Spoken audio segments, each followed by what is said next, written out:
안녕하세요, 여러분. 오늘 어떤 하루 보내셨어요? 저는 이틀째 눈병이 나가지고 굉장히 고생하고 있습니다. 네, 눈에 실핏줄이 터졌다고 하더라고요. 그래서 안과를 다녀왔는데요.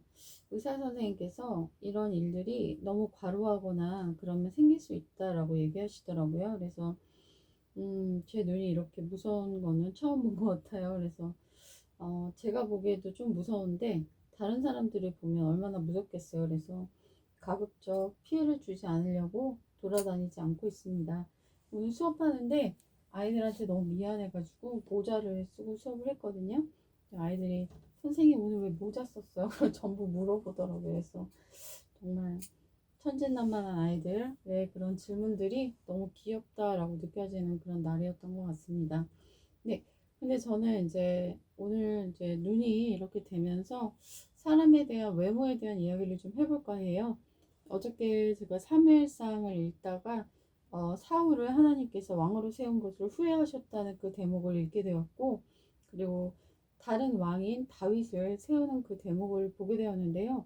네, 외모로 봤을 때는 다윗이 그렇게 왕이 될 만한 인물이 아니었고, 사무엘이 볼 때 그 다윗이 아니라 다른 아들들이 더 멋져 보이고 그들이 왕이 아닌가, 왕감이 아닌가 이런 생각을 했는데 하나님께서는 이런 말씀하시더라고요. 사람은 외모를 보지만 하나님은 그의 생각과 그리고 그의 동기를 보신다.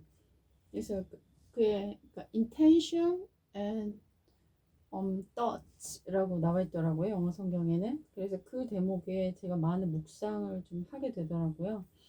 근데 오늘 안과에서 제가 1시간이나 기다렸거든요. 거기가 되게 유명한 곳인가 봐요. 그래서 많은 사람들을 관찰할 수 있는 기회를 얻었는데요. 거기서 조폭 같은 아저씨도 있었고요. 되게 덩치가 크시고 온몸에 문신이 다 돼 있고 끊임없이 누군가한테 전화를 하시더라고요. 그러면서 나 눈 아파서 안과 왔다.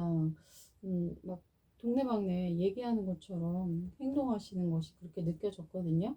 여러 사람들의 행동하는 것도 보였고, 그리고 이제 엘리베이터를 탔는데 한 세련된 여성이 제 앞에 있었어요. 근데 머리도 되게 예쁘고 옷도 되게 잘 입었고 되게 팬시하시더라고요. 근데 반면에 저는 눈이 빨갛고 옷차림도 아주 아주 수수하고 조선시대 여자처럼 머리도 까만 머리에다 딱 하나 묶은 저하고 외모가 많이 비교가 되더라고요. 저는 되게 초라하고 소박해 보이고 그녀는 되게 팬시하고 자신감 있어 보이더라고요. 그래서 살짝 그녀의 외모를 엿보는 그런 시간도 가졌습니다. 음.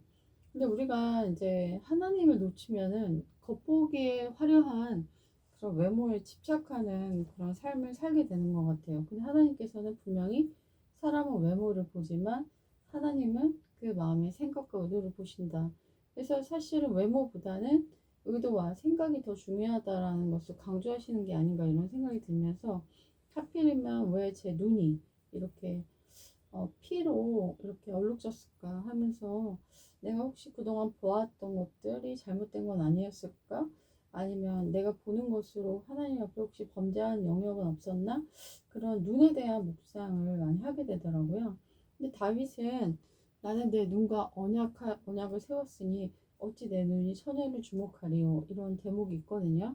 물론 나중에 다윗이 넘어지긴 했지만 그가 보는 것에 있어서 되게 노력하고 절제했던 그런 부분들을 알 수 있습니다. 제가 뭐를 얘기를 할까 하다가 잠깐 유튜브를 떴는데 외모는 사람에게 굉장히 인생에 있어서 유리한 것들을 형성한다.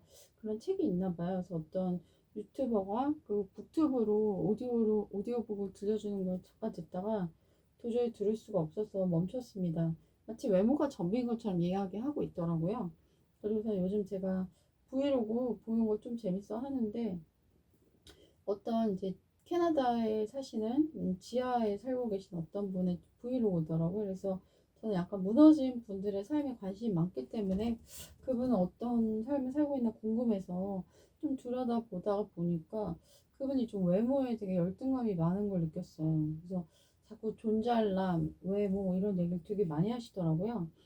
급기야는 그분이 이제 옷을 사시더라고요. 뭐 한국에 이렇게 오게 되셨었는데 잠깐 또 왔다가 이제 캐나다로 가실 건가 본데 무신사라는 곳이 핫하대요. 뭐 그래가지고 거기서 옷을 사셔가지고 30만 원어치나 샀더라고요. 그걸 보면서 참 놀랬고, 그리고 머리도 예쁘게 하려고 14만 원이나 들여서 머리를 하시는 걸 봤어요. 그것도 좀 되게 저한테 되게 놀랍더라고요.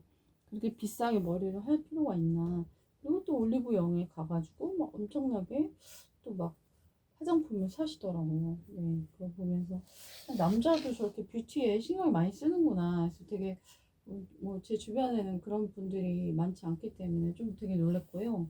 그리고 그분이 나중에 양악 수술이라는 걸 하시는 걸 보면서 심지어 입도 벌려지지 않는 거예요. 그러면서 그분 말로는 자기가 뭐지 주걱턱인가 그래가지고 그게 핸디캡이라서 양악 수술을 하게 되었다 이런 얘기를 하시면서 여러 가지 뭐 어떻다 저떻다 이런 얘기를 하는 걸 들으면서, 근데 댓글들이 이제 그분이 눈썹이 별로 없고 눈 쪽이 조금 섭섭하게 생겼으니까 눈도 해라 뭐 이런 것들이 끊임없이 달리는 걸 보면서 과연 저분이 자신의 외모에 만족이 될까 이런 생각이 들더라고요. 그래서 참 외모를 따라가는 허무한 삶이 어떤 건지를 간접 체험할 수 있는 그런 브이로그였던 것 같습니다.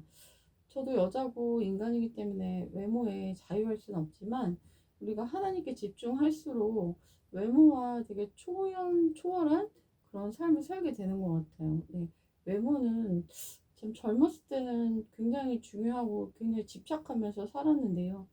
점점 나이가 들수록 또한 하나님 안에서 깊이를 발견할수록 외모가 그렇게 중요하지 않다라는 생각이 좀 되게 많이 드는 것 같아요.